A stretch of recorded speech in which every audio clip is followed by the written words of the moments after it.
All right.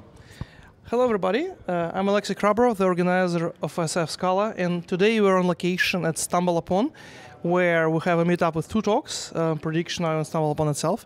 And we have here Simon Chen, the CEO of the company, and he's going to be doing the talk. So I'm going to ask you, first of all, what is PredictionIO? PredictionIO is an open source machine learning server.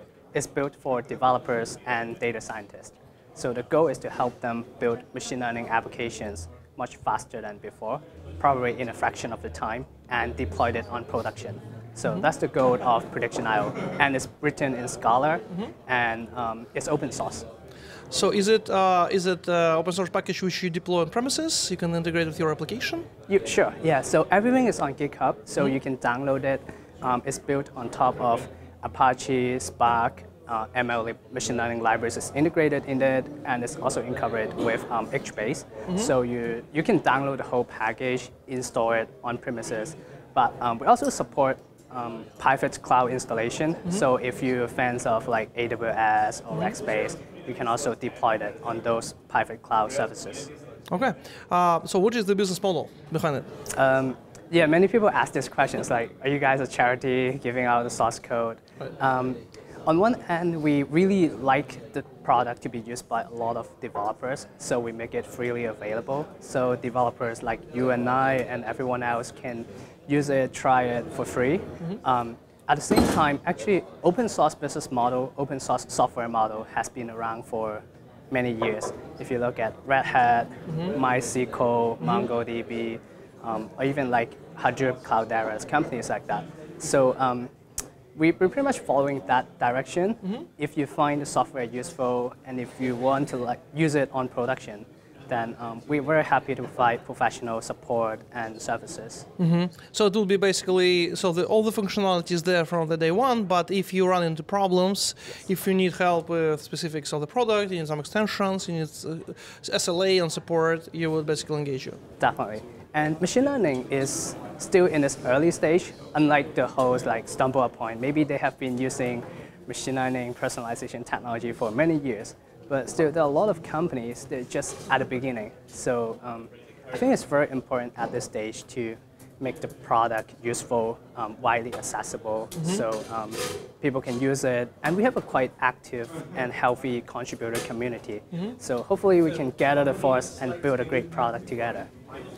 Okay, interesting. So Spark is wildly popular, right? It's a phenomenon, and It's a great tool. It's a great tool, right? It's one of the biggest communities on GitHub, one of the biggest meetups in the world, and actually we spun off Spark meetup of SF Scala, and it's almost 1.5 size of it 2 years later.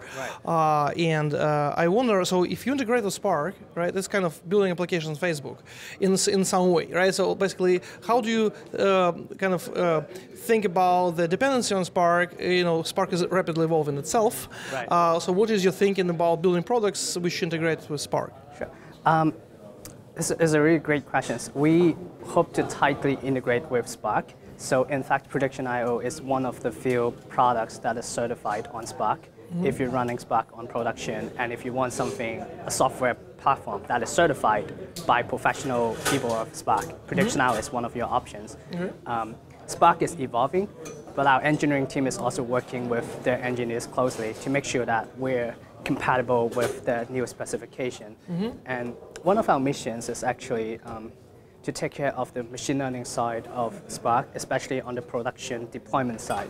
So developers, data scientists who install PredictionIO will automatically get the benefits of Apache Spark without even learning about it or knowing its existence. Okay, so this is basically a vector service, which will simplify the usage of Spark for data scientists. You can think about the relationship like, might not be the best analogy, but kind of like WordPress and MySQL.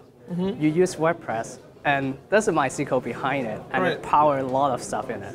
So we really love the Apache Spark community, and hopefully we can be one of the contributors in the journey. That's great. So tell me a little bit more about your own motivation. So what brought you to machine learning? What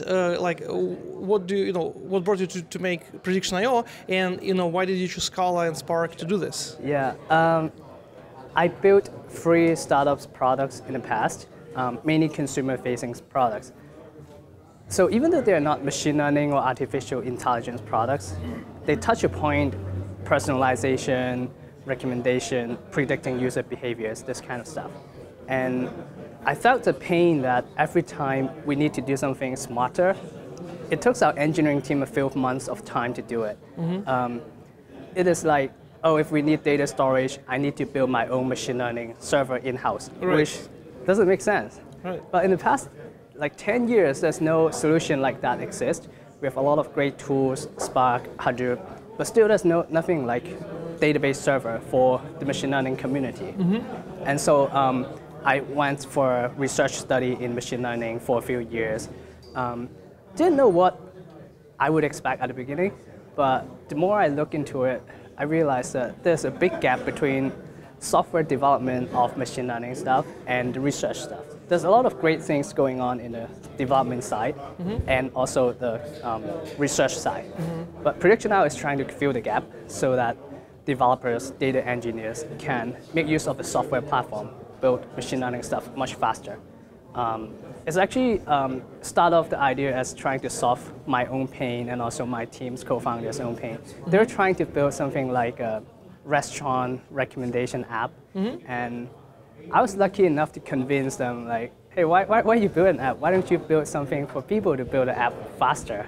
So that's where we started. This is great. So now I think I better understand this. So this is really interesting. This is basically commoditizing machine learning, right? So you should have the same ease of use for machine learning as you expect from a database, right? Because you can switch from SQL to Postgres without too much thought, or Oracle, right? Like some kinks will be different, but it's not like a radical difference up. You don't know where is what, right? So in the same sense, at some point, machine learning should become as kind of understandable. The data pipelines, Totally agree. like what MLlib, I think, a roadmap for this year is create these data pipelines where tokenization and model, right, and prediction become kind of understood steps, right? So this service hopefully will enable people to kind of take an expected stack, build the machine learning quickly, and focus on the actual problem that they wanted to solve. So it's like in the web development community, right? Developers in a company should focus on the unique business logics, not the web framework at the back. So we kind of like working together with the open source community, Spark, MLlib, trying to be the back end for developers. Excellent. So maybe we'll end up with kind of a prediction for PredictionIO. So where do you want to be in the next few years? What do you envision? Where do you want to take kind of most help of the community? Where do you want to make most of the contributions? Can you outline the vision? Sure. Machine learning is still a very fast-growing, evolving community, as you have mentioned.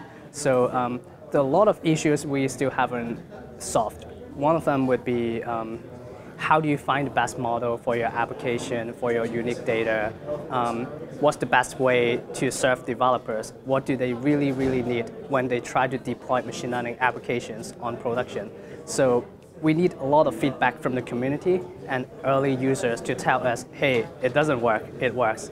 And in fact, we're getting more and more GitHub pull requests to the product, so we're improving the product step by step and day by day. So we started off the product from the Scala, so it's great to be in the SF Scala community sharing the product. And hopefully, Scala developers especially would take a look at the product and see how they can use it, play with it, and give us feedback. Because Scala is a beautiful programming language, but at the same time, it's not a majority of developers knowing how to manage Scala at this moment. But this group of developers who are into Scala right now, they are the pioneer, they can push it forward, and we need contributors like that. Sounds great. And I said this last question, but you kind of made a point which begs for a kind of one more follow-up question. What do you think of the potential of data science coming to Scala platform? Because currently a lot of data scientists work in Python or R, and as a community we know we have the power of distributed systems, we have functional programming, we have the performance.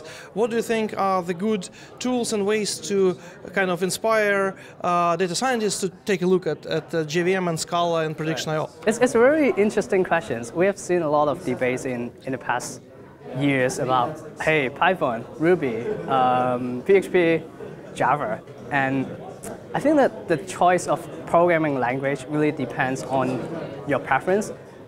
We totally see the value of JVM, especially on the production side, especially on the type-safe side.